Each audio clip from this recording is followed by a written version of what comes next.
Au départ, j'avais fait l'investissement pour mes patients neuro, et je me rends compte que finalement, je peux proposer le dispositif à tous mes patients, même les enfants. Donc avec des patients marchands, mais pour lesquels il y a des déficiences qui sont beaucoup plus importantes, et où il y a besoin de sécurité. Tout le monde est rassuré, le patient comme le thérapeute.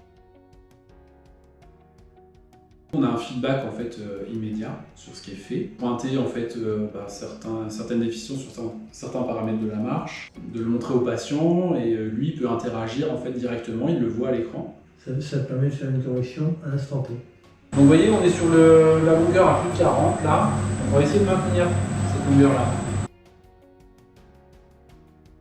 C'est autre chose que le tapis pour moi, c'est plus une question au niveau cérébral de faire travailler les neurones, quoi. Donc on va voir l'exercice est mieux réussi ou moins réussi. Donc là on peut retravailler sur certains paramètres, donc ça c'est intéressant. Et ça c'est quelque chose qui est très motivant pour le patient. Ok. Mais c'est pas mal. Ah, Voilà. là c'est mieux. L'aspect immersif de la VR qui est proposé, on ne marche pas simplement sur un tapis, on va marcher dans un environnement.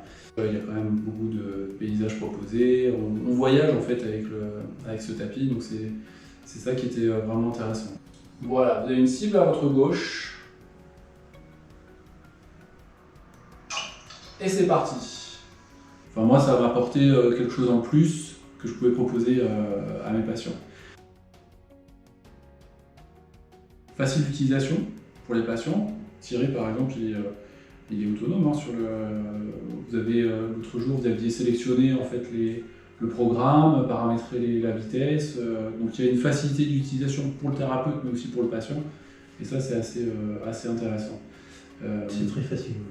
J'utilise aussi le tapis pour des patients qui n'ont pas forcément de troubles neurologiques. Des patients qui ont été opérés soit d'une prothèse de hanche, prothèse de genou, ou qui ont subi un accident et qui ont une ostéosynthèse par exemple à la jambe. On va pouvoir travailler toujours avec ce même retour, ce feedback sur les paramètres de marche, donc augmenter l'appui d'un côté, augmenter la longueur de pas.